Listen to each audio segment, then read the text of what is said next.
ఇచ్చారన్నా? కొత్తూరు అండి, పెదపాడు మండలం కొత్తూరు. ఎలా ఉందన్న కూటమి ప్రభుత్వం ఎలా ఉంది? Number one number 1. ఈ 6 నెలల్లోనే గత ప్రభుత్వం కన్నా డబుల్ ట్రిపుల్ గా బాగా చేస్తున్నారు కూటమి ప్రభుత్వం. డిప్యూటీ సీఎం గారి పనితీరు ఎలా ఉంది? నెంబర్ 1. అందులో చూడడానికి పర్లేదు, ఇది అదేం లేదు.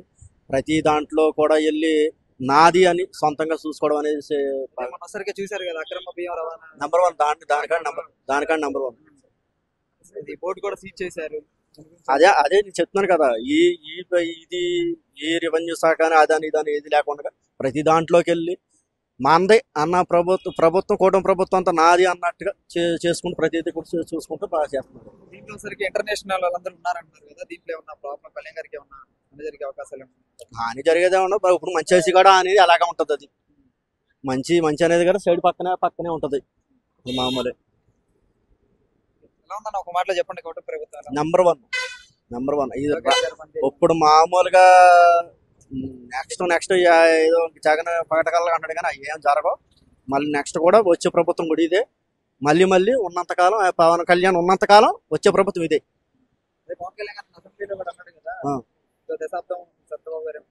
దశాబ్దం ఇప్పుడు అదే చెప్తున్నాను కదా, గైడెన్స్ వేసే ఏనున్నాడు. ఈయనేమో ముందర సారథిలాగా ఈయన ఉన్నాడు, కృష్ణుడిలాగేమో చంద్రబాబు నాయుడు కూడా ఉన్నారు, అర్జునుడిలాగేమో ఈయన ఉన్నారు. దానికేమో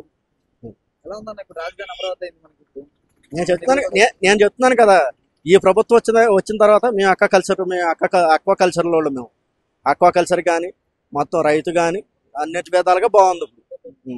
ఇప్పుడు జగన్ గారి ప్రభుత్వంలో ఉండగా అయితే మేము అక్వా కల్చర్ అయితే మరీ దారుణంగా ఉంది మాకు. ఇప్పుడు వచ్చిన 6 నెలల్లోనే ఊపిరి పీల్చుకుంటున్నాం. ఇప్పుడు ఊపిరి పీల్చుకుంటున్నాం కొద్దిగా.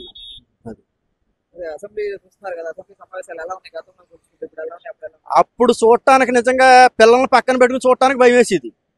ఇప్పుడు చూడటానికి కుటుంబ సభ్యంగా చూడటానికి బాగుంది.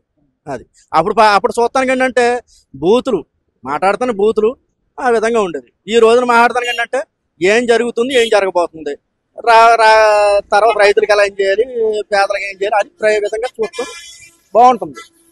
వీళ్ళు చర్చించుకుంటున్నారు అంటే మనకు ప్రతిపక్షం లేదు కదా.